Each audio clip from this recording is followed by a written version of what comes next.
Yes, sir. This your bud G Pep coming in on G Pappy Sports, and I'm here to talk about the Cincinnati Bengals, the defending AFC champion Cincinnati Bengals. Of course, they had to suffer a huge, not even a huge, just a fatal loss to a team, the LA Rams in LA on the home game when, Cincinnati had an opportunity to win the game.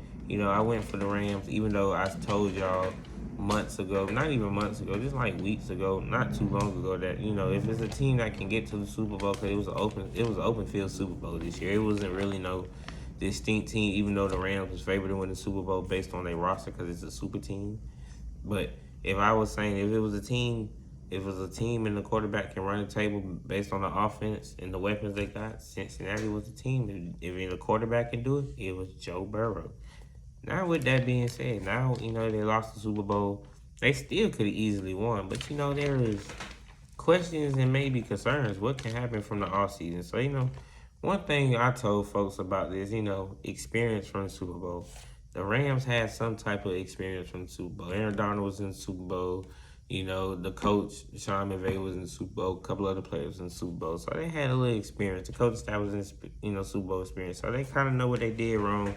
They made adjustments. So Cincinnati Bengals, if they ever get back to the Super Bowl, you have that experience. You've been here before. I feel like that 4-for-1 they went for early in the Super Bowl really kind of hurt because it put the Rams right there, and the Rams went right down there and scored. I feel like that kind of hurt, but they got it.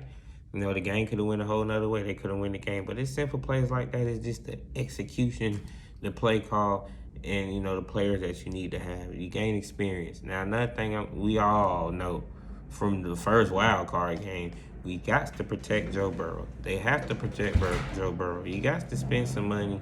You got to protect Joe Burrow just a little bit. Get some offensive linemen, whether it be some veterans or some young offensive linemen through the draft. Just get somebody in their big bodies that can protect Joe Burrow. Joe Burrow, the year he had, he shouldn't have took that many hits in that first wild card game, and he damn sure shouldn't took that many hits in the Super Bowl. As you seen, the offensive line kind of got tired and got weary. So they got to buffer up the offensive line, whether if it's spending some money or whatever. You got to do something on that. The next thing, I think that it's not even a problem, but they should do something more or add a player or two to the situation.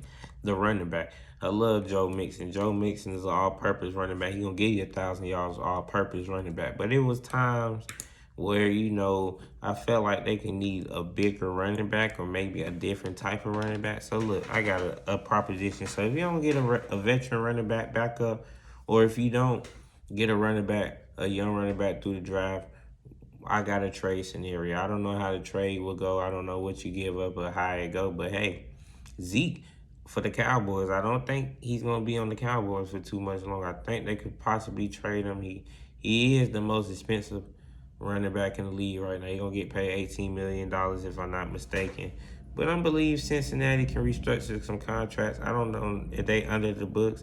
I know it's a high risk and high reward, but if you can get him to restructure his contract or renegotiate or however it was, I think bringing Zeke, especially a homegrown player back from Ohio, a good running back with a good backer structure background to go with Joe Mixon, or maybe not even Zeke, just any type of running back to mix it up, because I feel like they could run him more. Even Joe Mixon was getting him more, but having a good change of back running pace of running back is always good. As you seen the Rams, they had 2-3 running backs. A lot of Super Bowl teams in the past gonna have 2-3 running backs. You can have a superstar running back, but you gotta have them change the scenario. So I feel like that's gotta happen. Spend a little money on that defense, get a little secondary, little experience, on the D-line. I know you got Trey Hickerson. The way his contract set up, you really didn't give him no guaranteed money, so I don't know if he's going to walk or not walk. So, you have to change the structure of how y'all signing y'all players and contract. And lastly, Taj Boyd.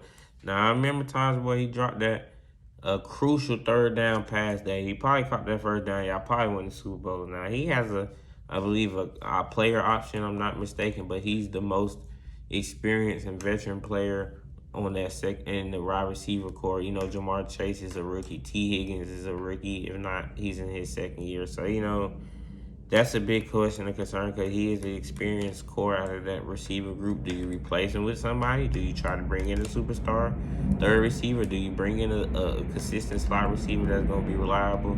It's just the little things and questions of concern, that Zach Taylor and the management of the Cincinnati Bengals, have to play in concern because, like I said, the offense is straight. The offense I don't think you need to do nothing on that offense but work on the offensive line, get on the running back, add some players to that defense. Though y'all can run that right back how y'all was playing. Y'all keep that same momentum, man. Y'all got a chip on y'all shoulder. Y'all go out there and do y'all thing. Help Joe Burrow. Joe Burrow's the franchise. Joe, Jamar Chase, T. Higgins, Joe Mixon, CJ, just them the building blocks of y'all team right now, the Cincinnati Bengals.